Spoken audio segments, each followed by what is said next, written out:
खुदावंद यीशु मसीह में आप सबकी सलामती चाहता हूँ और आज बाइबल स्टडी गाइड में से मुताला करेंगे। खुदा दूसरा मौका देता है, राहब का ईमान और इसराइलियों पर फजल।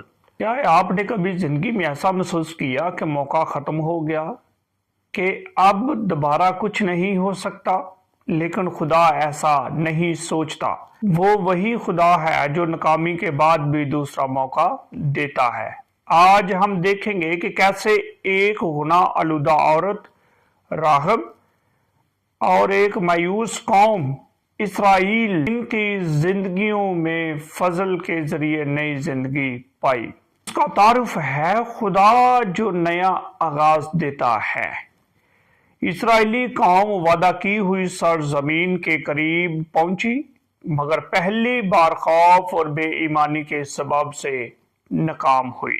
देखिए वो नाकाम कैसे हुई। जब बुजुर्ग मूसा का दौर था तो मूसा ने 12 लोगों को जासूस के तौर पर भेजा ताकि वो जाकर मुल्क का जायजा ले सके। लेकिन वो आए और उन्होंने लोगों को, कौम को बहुत उल्टा सीधा बताया, जिसकी वजह से वो पास हिम्मत हो गए। मगर खुदा ने इन्हें दूसरा मौका दिया, क्योंकि खुदा का फजल इंसान की नाकामी से बड़ा है। यीशुआ के वक्त में खुदा ने 40 साल के बाद फिर उन्हें मौका दिया ताकि वो दोबारा जाकर अपना वादा की हुई सरजमीन को हासिल कर सके। इसी तरह राहब एक गैर कौम की औरत थी, मगर उसने ईमान के जरिए फजल पाया।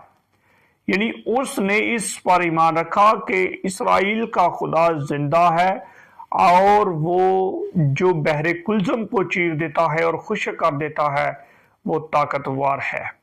मुतालिया कलाम पाक में से यीशुआ की किताब में जब पढ़ते हैं तो यीशुआ ने 2 जासूस खुफिया तौर पर यरू में भेजे।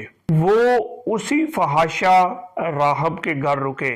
राहब ने उन्हें छत पर छुपाया और ईमान का इकरार किया, तुम्हारा खुदा आसमान पर और जमीन पर खुदा है। जासूसों ने वादा किया कि अगर वो सुर्ख डोरी बांध देगी उसका खानदान बचा लिया जाएगा। अब देखें, सुर्ख रंग का बड़ा अहम रोल है, क्योंकि जब खुदा ने बनी इसराइल को मिस्र की गुलामी से ईद फसा के मौका पर निकाला तो खुदा ने कहा कि तुम अपने अपने भरे को ज़िबा करना और उसका खून अपने चौखटों पर लगाना। यहाँ पर भी देखें, वो वहां पर लाल खून है और यहाँ पर लाल धागा है, जिसे कहा जा रहा है कि डोरी को बांध देना। जासूसों ने वादा किया कि अगर वो सुर्ख डोरी बांध देगी उसका खानदान बचा लिया जाएगा। जब यरू गिरा, राहब और उसका खानदान बच गए। हालेलुया। क्योंकि लिखा है, ईमान ही से राह फहशा नाफरमानों के साथ हलाक ना हुई, क्योंकि उसने जासूसों को अमन में रखा। क्योंकि ये वो औरत थी जिसने जासूसों की, खुदा के लोगों की मदद की और अपने ईमान का इजहार किया और वो बच गई। तो यहाँ पर जो नुक्ता गौर तलब है, जिस पर हमें गौर करने की जरूरत है, इसराइलियों के लिए फजल पहली नस्ल थी, वो नाकाम हुई, मगर खुदा ने इन्हें नई नस्ल को मौका दिया। फजल का मतलब है नाकामी के बावजूद खुदा के साथ कायम रहना। सो यीशुआ को खुदा ने कहा, मजबूत हो और दलेर हो जा, क्योंकि खुदावन तेरा खुदा जहां जहां तू जाए तेरे साथ है। खुदा ने मौका दिया। और राहब के लिए फजल, उसने सिर्फ सुना कि खुदा ने बहरे कुलजम को खोला, मगर ईमान से यकीन किया। उसने सुना था कि खुदा ने बहरे कुलजम को 2 हिस्से किया और कौम बनी इसराइल को पार लगा लिया और फराउन को गर्क कर दिया। उसने अमल किया, जासूसों को बचाया, खतरा मोल लिया। उसने अमल किया और उसने खतरा भी मोल लिया। इसकी सुर्ख डोरी ईमान की लामत बनी, जैसे खरूज पार में बाब में खून निशान था। जैसे मैंने बताया कि देखे, वहां पर खून था, यहाँ पर डोरी लाल रंग, लाल वहां पर भी है, लाल यहाँ पर भी है। इसने बड़ा काम किया, खुदा की कौम में शामिल हुई। देखे, वो औरत खुदा की कौम में शामिल हुई और यीशु मसीह की नस्ल में आई। अब देखें कि वो जो जबूनी थे, उनके लिए राहब और पहलू को देखेंगे। वजह राहब ने ईमान रखा और उन्होंने धोखा।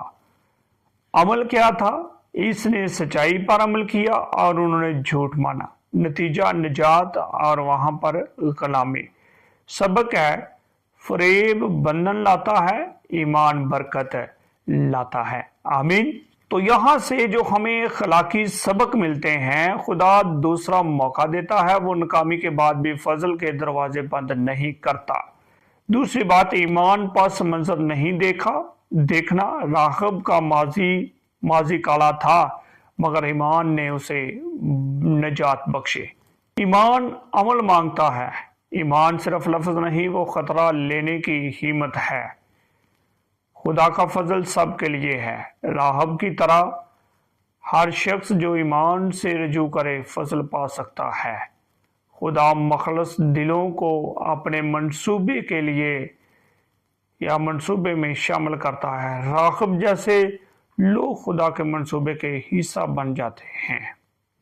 तो आए दुआ करते हैं कि खुदा हम पर भी फजल करे और हमें अपने साथ चलने का भारी फजल दे, ताकि हम भी उस राहब की तरह ईमान रखें और अपने निजात को हासिल करें। सो खुदा के हुजूर झुकेंगे और दुआ करेंगे। खुदा, जैसे तूने राहब को ईमान के बाइस कबूल किया, हमें भी दूसरा मौका दे कि हम तेरे कलाम पर चल सकें।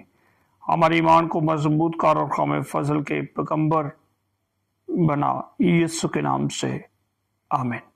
तो खुदा के लोगों, अगर आपको ये बाइबल स्टडी गाइड अच्छी लगी है तो कमेंट में अपनी राय का इजहार ज़रूर कीजिएगा और मज़ीद कलाम को सीखने के लिए इस चैनल को सब्सक्राइब कीजिएगा और दूसरों के साथ ज़रूर शेयर कीजिएगा, ताकि आप इस चैनल के ज़रिए अपने ईमान को मजबूत कर सकें और अपने ईमान को मजबूत करके खुदा बाप की बादशाह में दाखिल हो सके। खुदा मुझे और आपको बड़ी बरकत दे। मिलते हैं एक नए टॉपिक के साथ।